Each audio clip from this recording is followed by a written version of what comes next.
Nous sommes vendredi 2 mai 2025 et merci de nous recevoir pour cette édition en français. À la présentation, je suis Alignali Abdoulmoumouni. Tout d'abord, les titres. Le Niger perd 3 places dans le classement mondial de la liberté de la presse selon le rapport 2025 de Rapporteurs sans frontières publié en prélude à la journée mondiale de la liberté de la presse.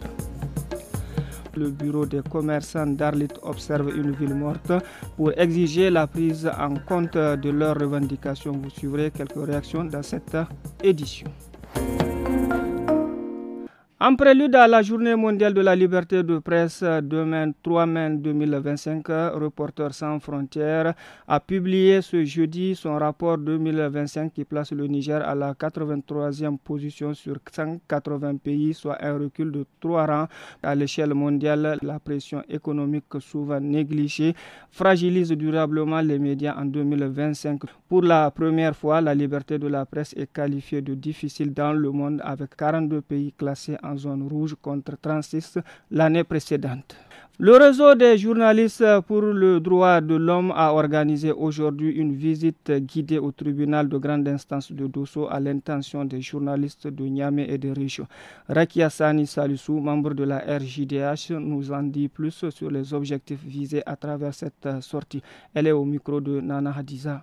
Le réseau des journalistes pour les droits de l'homme, depuis sa création en septembre 2000, s'est engagé dans l'information et la sensibilisation du public sur les droits humains. Donc, cette visite guidée au tribunal de grande instance de Dosso au profit de 15 journalistes des médias publics, privés et communautaires de la région de Dosso s'inscrit dans le cadre du renforcement des capacités des journalistes pour une meilleure compréhension du fonctionnement de la justice, pour mieux sensibiliser le public et ainsi contribuer à une culture des droits humains et de l'état de droit dans notre pays. Et c'est là grâce à notre projet financé par l'Organisation internationale des droits du développement IDLO. Les commerces de la ville d'Arlit restent fermés ce jour à l'appel du bureau départemental des commerçants pour cette action qualifiée de ville morte. Les commerçants protestent contre certaines pratiques jugées illégales. Suivons la réaction de quelques-uns au micro de Moutari Abdoulaye. Je suis sorti pour acheter des condiments, mais je n'ai pas trouvé. Il n'y a pas de viande aussi. Partout dans la ville, les boutiques sont fermées. Quelque chose qui se vend ailleurs à 100 francs, 500 francs, voire 1000 francs CFA est revendu ici à Arlit à 5000 voire 10 000 francs CFA. Donc vous voyez que la situation est difficile. Nous saluons alors cette initiative des commerçants car cela va alléger notre souffrance. Les citoyens ne comptent que sur Dieu et sur l'État. À chaque fois que les citoyens rencontrent des difficultés, on doit investiguer pour savoir ce qui se passe entre l'État et les travailleurs et entre les commerçants eux-mêmes. L'État doit s'impliquer dans cette situation.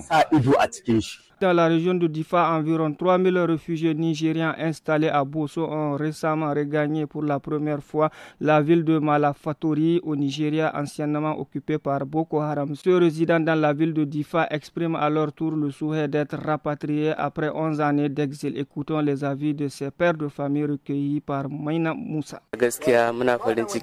Vraiment, nous nous réjouissons de ce début d'opération de rapatriement. Depuis que nous avons quitté, nous n'avons pas les nouvelles de chez nous. L'État a commencé à rapatrier ceux qui sont à Malafatori. Et selon les informations, ça sera notre tour après. Nous en sommes très fiers. Mais nous souhaitons à ce que l'État nous permette d'aller nettoyer nos villages d'abord avant de nous rapatrier.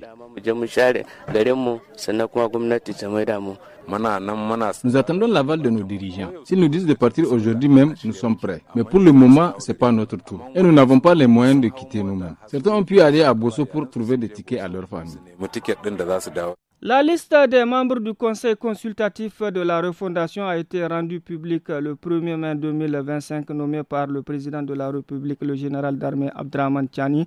Elle rassemble au total 189 personnalités issues des différentes couches socio-professionnelles résidant aussi bien au Niger que dans la diaspora. Cette nouvelle instance consultative est chargée de la formulation des avis et recommandations sur les grandes orientations de la vie nationale à l'intention du Conseil national pour la sauvegarde de la patrie CNSP et du gouvernement. C'est ici que prend fin cette édition et merci de l'avoir suivi.